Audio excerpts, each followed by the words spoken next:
He's looking for Bangor. Sells! Hello, welcome to part 2 of the Goals Review, brought to you by Galaxy TQ. Right, we've asked a few questions and you've asked a few questions of us. First one, would Asa Hall class as a Torquay legend? I voted yes. Well, I didn't vote yes on the Facebook one because I'm on Facebook, but I would vote yes. You too? Chris? Yes, I voted yes for several reasons. One, because he scored the winner last night and it's fresh in my mind because I'm a bit of a child like that. But also, actually, when you look at it, he's been with us 5 years, which in this day and age doesn't happen that much, especially at lower league clubs and at a club like us. And if you look at the way I always try and gauge these things is if you look at what happens when they're not there. If you look at the way the team is and the setup and the way we play, but the way that he drives the team on, the way that you're giving away all my secrets for the article I wrote now. The way he drives the team on, the way he's able to rewrite it now, Chris. And I have to write the whole thing again. The way he drives the team on, the communication, the leadership he shows from midfield, that kind of stuff we lack when he's not there. So yeah, no, he is absolutely for me. I think he's the sort of player that he's been outstanding for us. And there's a part of me that hopes he stays another year, because even if he's only fit for after games, he just looks like the sort of bloke that's worth having around the football club to me. Yeah, I think I'd go for yes. It wouldn't be like a unanimous one of our best players ever kind of yeses, because that would be silly, wouldn't it?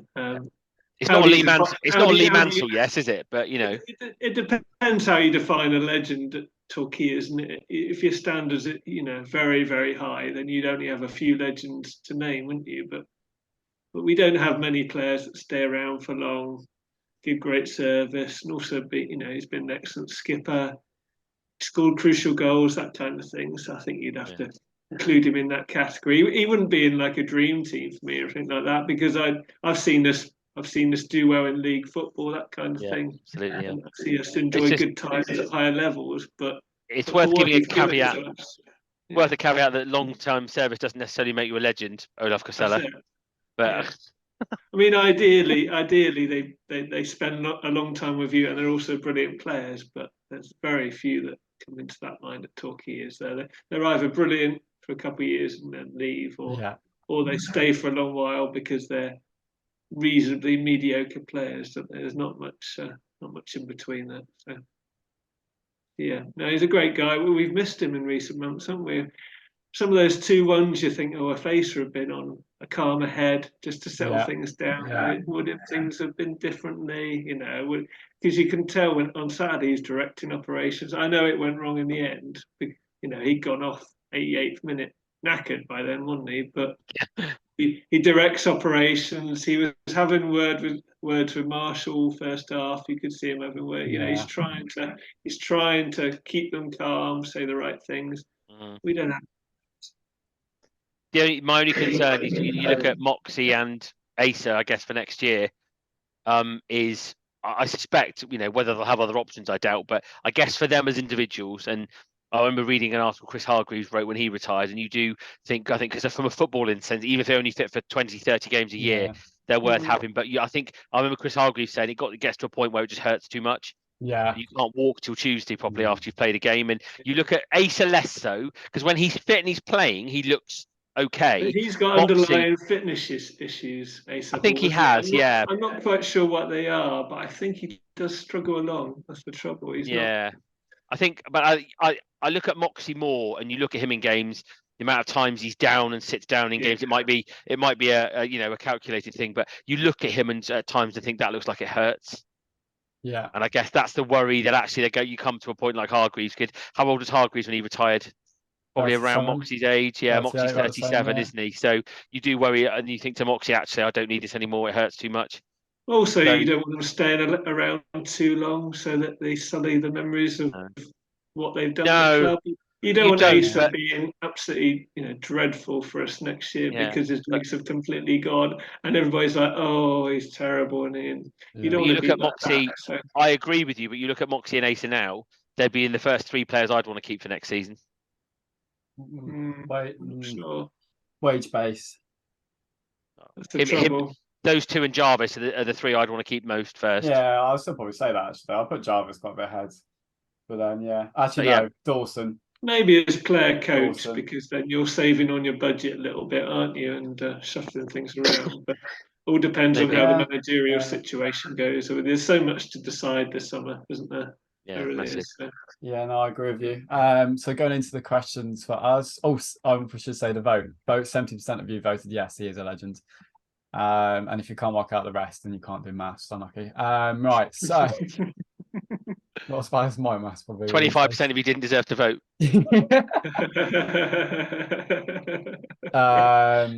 And yes, so the questions will start on Facebook. Right. Rochdale has James Bailey says.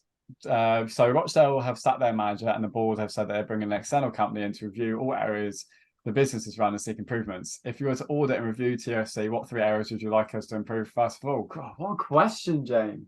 I know, he really thought about that. That needs a whole episode. That Like, you could have warned us, blimey. Yeah, that needs a whole Are they episode all like really. Over Twitter, it gets a little bit different. Oh, interesting. God. Yeah, interesting. I'll go first on that. Yeah, go on. My initial thought is bringing an external company in to look at a football club feels a bit business-like, and football clubs are businesses, but fundamentally your output is your football, and you're winning on the pitch. So I've always said, if I win the lottery, if I win 100 million on the lottery, and I buy Torquay United, the first thing I would do before anything else would be to go to a recruitment agency, and I'd say to them, right, what I want is this, and it'd be somebody who can run a business, chief executive, somebody with a businessman or woman, and then I'd employ somebody to bring in a chief executive who can run a football club, both from the football sense, director of football type person, somebody who can run the business. So I think if you have a good director of football, somebody who can oversee director of football operations is a title you hear,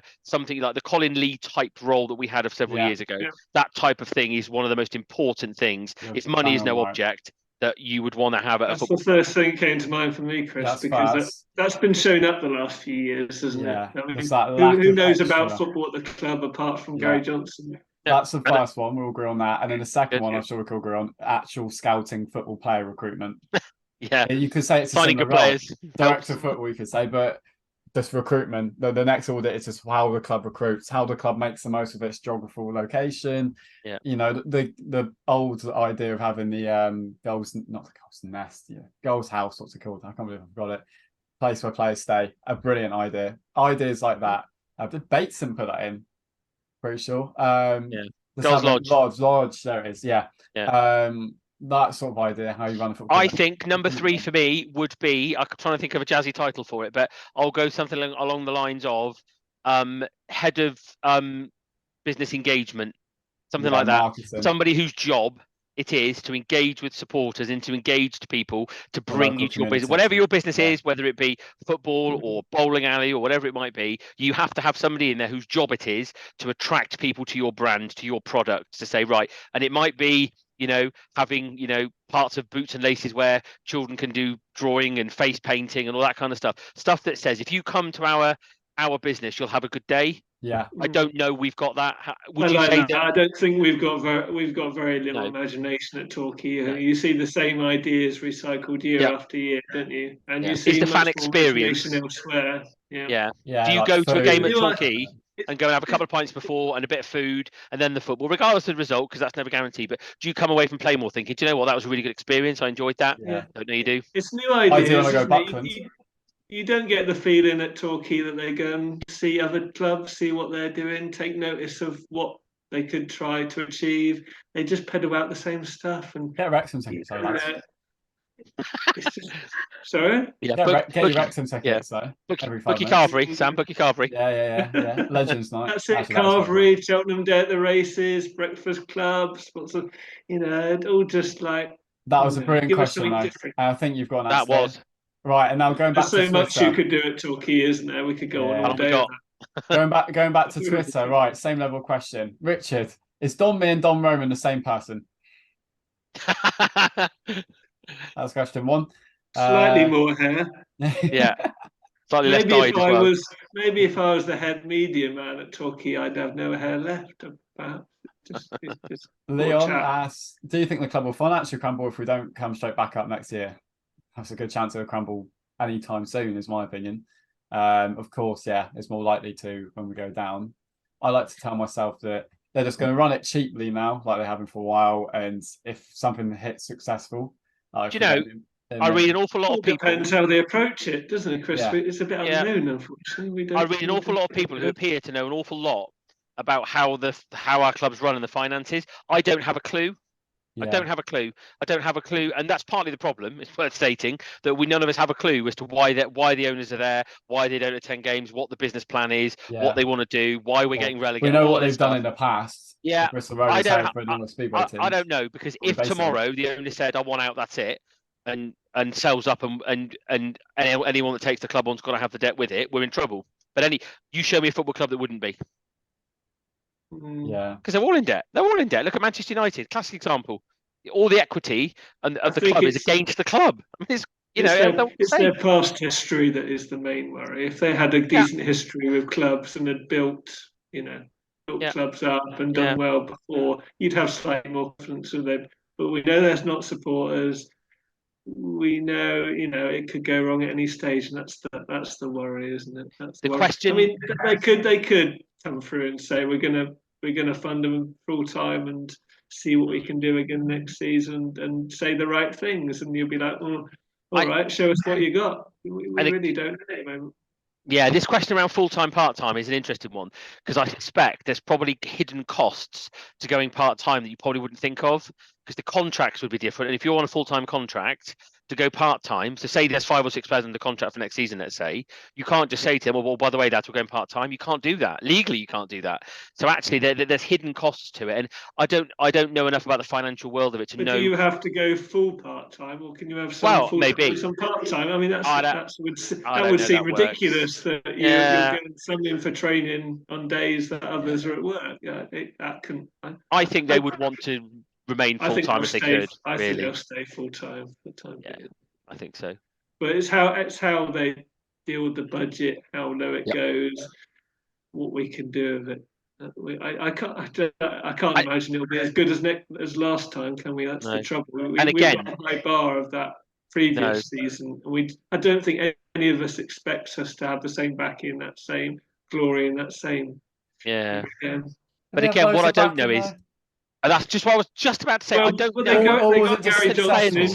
They got Gary Johnson in. They got. Is George Ezzyman good back in? Chris Regis? No offense. They backed us to be full time. They got in players like Asa Hall, Ryan Dixon, and that. They got in decent pros. All Gary Johnson had to do was get the Bristol City link going, and he had a very good team on it. But there were a lot of players in that squad who would have been recruited. Players like Cameron and McDonald and Ben Winter, they would have been cheap.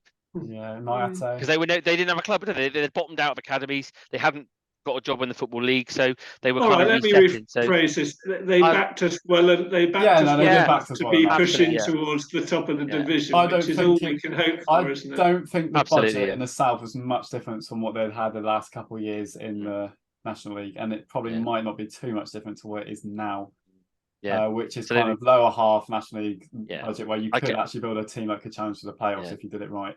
Of course, we still might not go down. Absolutely, and of course the other thing is, of course, post the world is a different place financially than it was 5 years ago.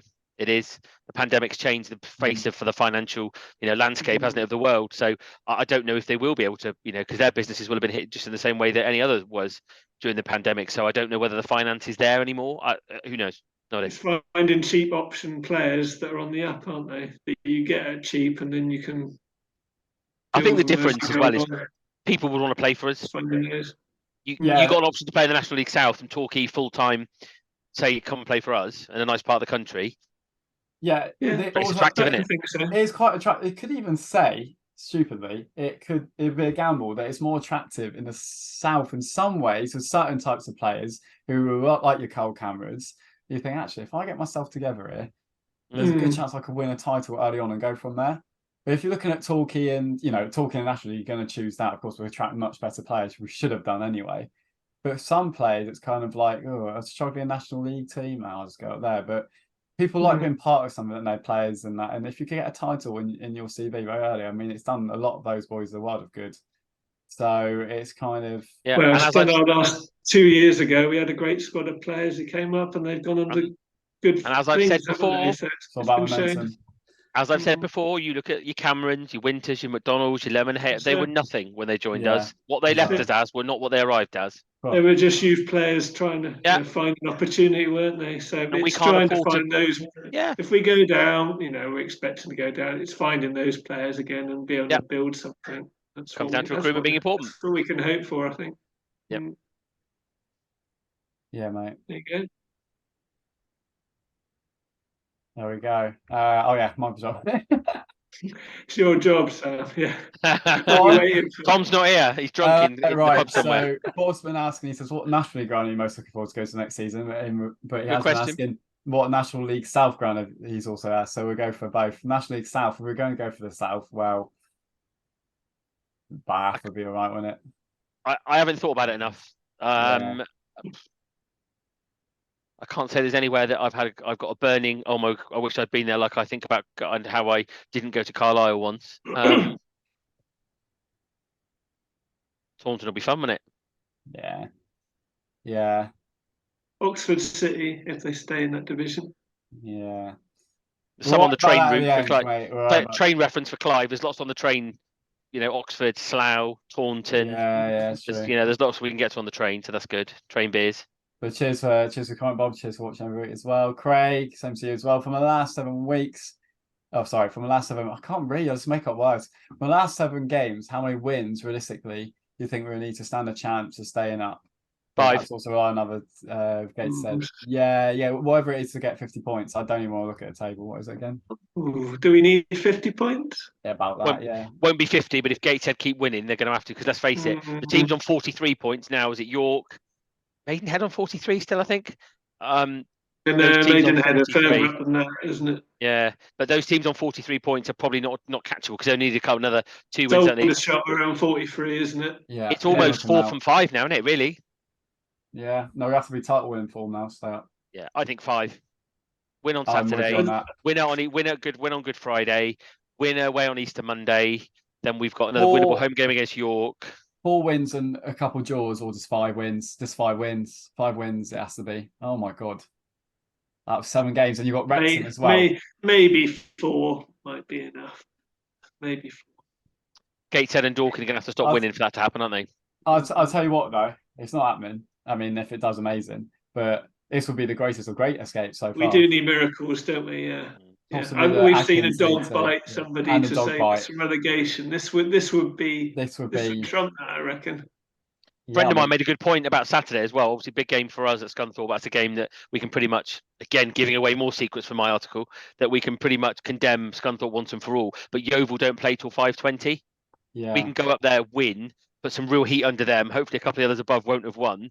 And all of a sudden, you might, if Yeovil will feel the heat. The loser or the a draw different prospect to what they were a few weeks ago. The loser or the draw last week. Or the draw. Everyone says that about Scunthorpe, but they're not winning any games, are they? They're not really winning games. They won 4-1 last week. Yeah, but they came one win in 7 or 8 against Willstone, Yeah, and Willstone were terrible. Even we found that we They've still got lost some them. new players in, so it's not like I don't know. We'll see, won't we? Have they got time? Whoever I guess, is the doesn't question win in for that Scunthorpe, game, isn't it? yeah, whoever doesn't win that game is Correct. I mean, if they weren't already. Yeah. You haven't even read the bloody article, Sam, and I said that as well. God. If it was cloud before this, it will be, won't it? That's because people will have read it before. It's just too predictable, Chris, isn't it? It's have to come up with some new material. Same things every week, don't we? What can you say? Dear. Right, Alan, we're getting through these, so everyone, by the way. Who would you like to be relegated in Torquay's place if a miracle happens? I have a lot of sympathy for Southend, but for me, it could be Yeovil. They're appalling where they treat the away fans in that away end as well. If it's not us, I couldn't care less. Yeah, not Dorking. Oh yeah, not your favourite team, Dorking. Yeah, I mean it'd be quite funny if Yeovil go down. Actually, if we go down, Yeovil going down is bad news because they're going to have financial backing, aren't they? They're going to have financial backing. They're going to do us over, but it'd be a bit of a laugh, more of a laugh than the South. Yeah. It's terrible news for us, but beyond that, I don't really care, do we? No control. What's in your control? I don't have huge grudges against Yeovil. They're just a similar team to us, aren't they? Yeah, exactly. I don't really have a problem with them. It's just nice to But actually, again, if you look at the landscape of the league, Maidstone are very up and down. But if you look at if Torquay United, Yeovil Town, and Scunthorpe United get relegated into regional football, that'll be incredible, really. If you look at the histories of those three clubs. Yeovils is a bit, obviously a bit different through, the times when they were back out the Football League and then back in. But that's amazing. You look I at think some of the it's clubs sad that for we survive it. Scunthorpe, isn't it? Because they've suffered so much Oh. in the last few years. But I feel like Back-to-back Yeovil, relegations. I feel Wow. like Yeovil and Scunthorpe are like rebuilding themselves a bit off the pitch, and Yeah. Yeovil will end up getting it right. And I think Scunthorpe will as well. So It's all too late though. It could be too late for both of them, particularly but I Scunthorpe. think what I mean is if in this- Yeovil go down, you can probably have What a I good bet mean on is in the winning south the and the league north. next season, can't you? Next season, them two will be probably a lot further ahead than us, is what I'm saying. Yeah. The we'll see. Yeovil guys put in money in, so if they go down, he'll keep doing it, won't he? He's not going to stop. So. And it's a We good way don't to know start him your new well, thing do we? is saying you've won a National League South. We found that, haven't we? Right. Why is it George says? Oh, actually, no, I missed one. Tom, will you miss me? Right. George says, why is it we played well when McGavin and Marshall dropped? Coincidence, or was it Bournemouth were poor? My opinion, that was the worst wood we faced in years. Hey. Yay. Bournemouth were crap, and McGavin and Marshall haven't been very good. And Marshall and McGavin weren't there to let us down. Simple as, especially Marshall. So Wood were a bit soft, were they? Sorry. Hey. Softwood. Right, yeah. Well done. Clive. McGavin, I mean, good grief, he came on for 5 minutes against Daggers. I mean, he gave the ball away twice, missed 2 tackles. He'd only been on like, oh my goodness, my God. Clive's got 2 questions. Such a frustrating player. Yeah, don't say one of them. The one of them might lose as a sponsor. Yeah, don't say that. Targeted at them, so I won't say that one, but I wouldn't know either. Anyway, Clive, would you rather be relegated to Playmore or away from home? And how many years would it be until we travel to Plymouth Parkway on Boxing Day?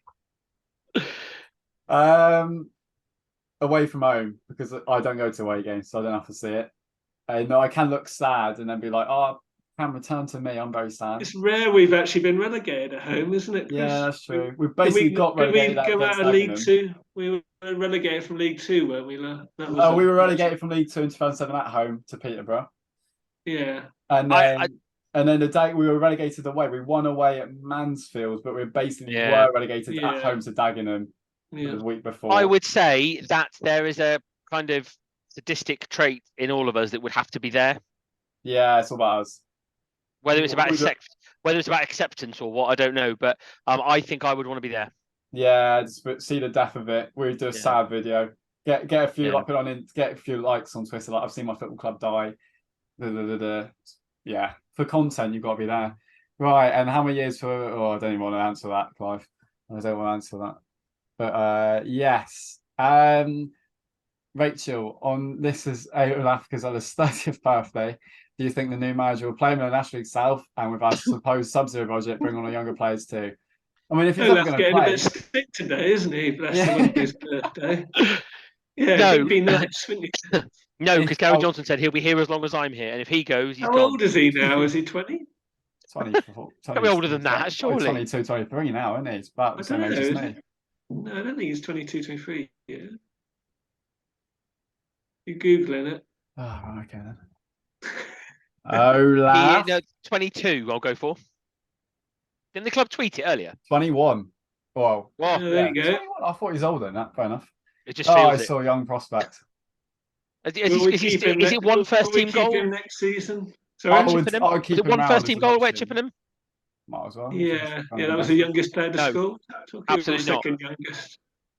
Let's face it, he didn't get a game in the National League South last time. So if we do go down, nothing's going to change. Is it? Mate. Has he? Yeah. Is he fit yet? No. I don't know. If we're in the Southern Premier, proven goal scorer. So he's just got to bide his time. In a few years on Boxing Day, we'll be winning that. Yeah, I'll go for no on that one. I don't think he will. No, I don't think we'll keep him. No, I think he'll be gone this summer. Yeah, you think he needs a fresh I'm start? sure he's a good fresh lad, start, mate, for him. It'd be good for him. Yeah, very big question by Matty. If we play the same formation on Saturday, does Lapsy get in the team? And is this the first time this season we've had options in midfield? Question mark. And first of all, that's mental. We're going to have options in midfield. We've had options in midfield, but they've not been good ones. Good, yeah. Hanson. Exactly. Hanson or McGavin.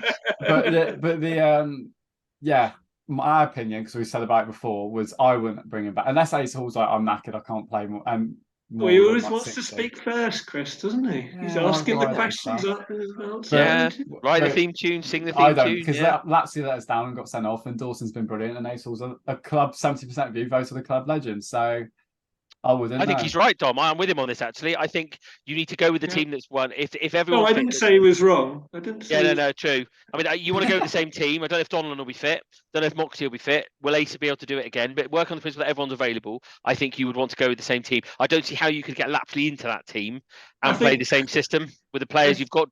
Dawson Hall have to play. So, and I am a believer, whoever the player is, that at times there's a consequence for getting sent off. And obviously the 3-game ban is a consequence. Best part of 4 games with how early it was. But you don't just walk back into the team because the team continues around you without you. Yeah. So what is your options here? I mean, the only thing I could think you could do is move Kieran Evans onto wing back.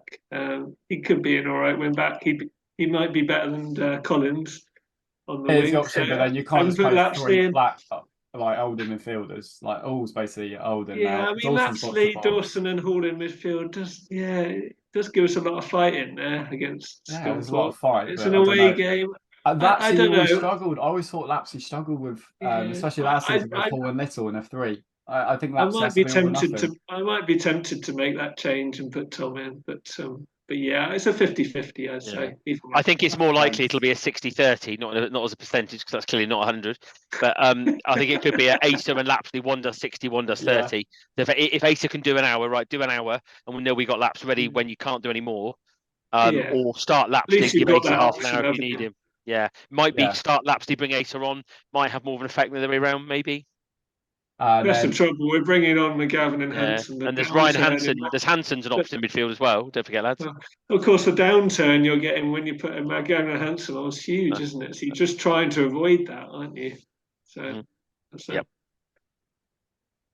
And then 2 more questions. Paul, is Ace Hall the most influential hockey player ever? Laughing face. He's been for the last 3 years, as we discussed. And Tibbs, if brackets when we go down, is anyone worth keeping, and can we stay professional? In terms of the first question, there's a few, but I think that would be better answered if end of season show. When we go down, and then you'll find out then. But there are a few, but it's not many. There's not many. There's obvious players, isn't there? You keep Jarvis, you keep Lapsley. Yeah. But we'll go through that. We'll go through that at the end of the season. But yeah, there's a few. There's, as you say, Don, there's a few obvious. But thank you all for your questions. That was brilliant. It's been good stuff this week. Good. We should do it more often, actually. I like the idea about what's that win? Yeah. we need to. Good idea, Sam. Well done. I'll tell Gary. Yeah. Yeah. So what we need to do predictions for Saturday, then, don't we? Oh yeah. 2 on Scunthorpe. I'm not going to predict us to lose again because I did that last night, although it worked. But clearly, my predictions have no bearing on a football match. That's an utterly ridiculous premise to go on. So I think we're going to go there and win because I'm back to being positive again now. And it's a game we got to go and win, isn't it? It really is the classic win or bust. I think we're going to win. We're going to turn the tide and win 2-1 rather than lose 2-1. I'll sit in between them, 1-1. Okay. Yeah, fair enough. Yeah. Beautiful. Excellent. Thanks for joining us this week. Have it. Pleasure. Been good. Good questions. And a few more of these to go. We've got a few. We'll do a few end of season stuff as well, won't we? Christ, there's a lot to talk about at the end of the season. Yeah, the summer's going to be busy, isn't it? I think it's going to be almost as busy as the actual season because there's going to be a lot going on. So we'll see as we go. It'll be a difficult one. But yeah, thank you for joining, everyone. Thanks for watching. Thanks to Galaxy TQ as ever, and we'll see you next week. Here's Hargreaves, chance for Torquay! Chris Hargreaves, the captain! If he stays on side, Carlisle checks instead. He's looking for Benyon.